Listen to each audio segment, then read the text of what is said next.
Have any of us ever really been wowed by those people who are so insecure that they bandy about their former connections and kind of social currency? You know, I own quite a lot. It's all in the past.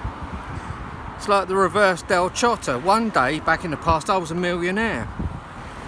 You know, those people who tell you of how absolutely awesome, successful, lucrative, and just off the scale enjoyable their former life was, and their present life seems quite sort of sedentary, genteel, and a total contradiction. You know, it's not to say that life can't change to the point where we're completely different people, but you know, I know from experience what it's like to lie about things that we've done, people we've met, places we've hung out, and it's all done to just fit in and be slightly more up the food chain than we truly are. Quite often it's only to just be accepted, you know. I met this woman when I was 32, and one of her opening statements to me, I was listening to a compilation of music on a CD, and The Damned came on, and she sort of looked left and right in that hope, you know, I'm just about to say something a bit naughty type way. She went, "I shagged the drummer in the 70s. And I just immediately thought, no, you didn't. You just didn't. It's highly unlikely that that's the truth. You know, why are you saying this? And you know, I was still going through a point in my life at that point where I'd still exaggerate and embellish the past. You know, the truth of the matter is she probably went to see the Damned and maybe met them afterwards, but she didn't have sex with the drummer.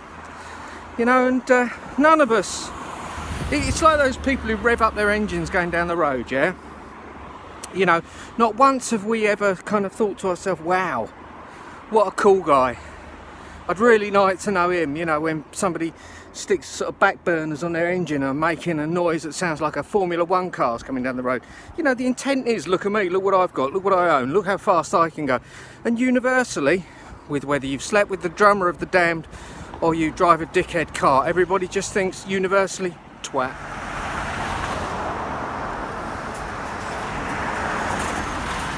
I knew a guy a few years ago who was the flip side of that coin.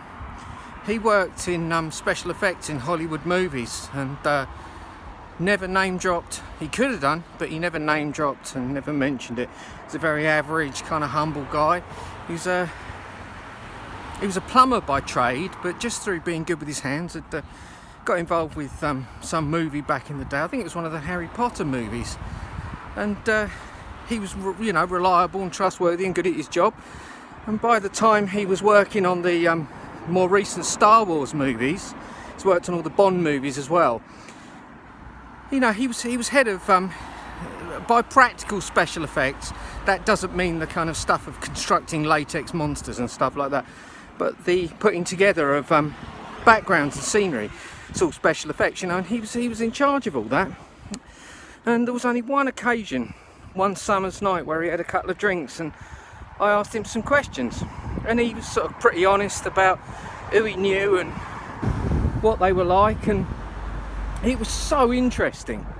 It was just so interesting hearing what he had to say, but it took knowing him for 7 years for him to even mention this sort of like massive stash of cultural and social collateral that he owned. And people like that are just so much more interesting, and you're so much more inclined to believe them. You know, they're people who are so unmoved by the fact that a human being is known essentially by millions of people. That's the only difference between us and an actor.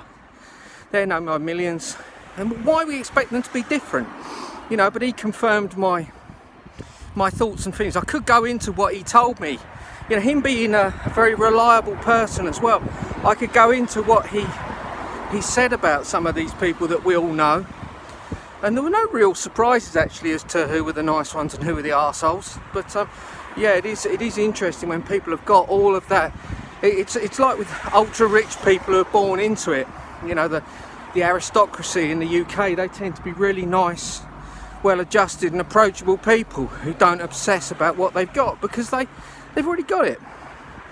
And it's always those people who are climbing the greasy pole who boast about things they don't actually possess, who they know, who they're associated with, you know? When people have genuinely made it, their insecurities tend to evaporate. And it's a very attractive trait, finding out down the line. Say, as a for instance, sort of philosophically, when you've known somebody 5 years, not that this has ever happened to me, but I believe it's probably going to go into the league of complete and utter fanciful legends and fables.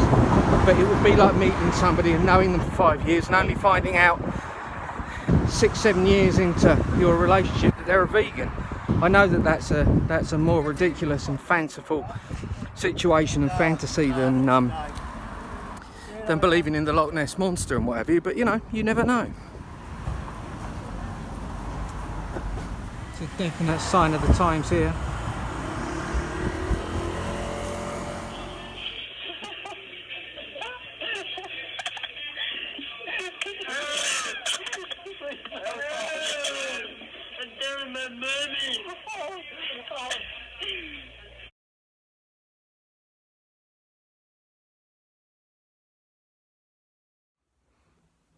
I actually knew the guy larking about in that video, but what interests me is the guy on the left and that look that he gives. It reminds me of all the people who've tried to impress me in my time with Social Collateral, all those people who've been making jokes at my expense. You know, they were very young at that time. That video's from about 2006, but you know, you can see that guy on the right, that young lad, his face gives it all away. It's just like, please get this dickhead away from me. And that's how we all feel when people sort of chuck social collateral around and try and boast about what we are, or commit acts that make other people feel uncomfortable. You know, I just think that the look on that guy's face, the way it changes, just says everything about more or less everything I've touched on in this video today. I think what I mean as well is that kid's face in that moment just sums up how we've all felt in our time when we're in the company of those collateral wielding social bullies, you know. It's exactly what that kid was at that point in time. Got himself into a whole heap of trouble not long after that as well. So he's not just a soft target. But you know, that kid's face just speaks a million words.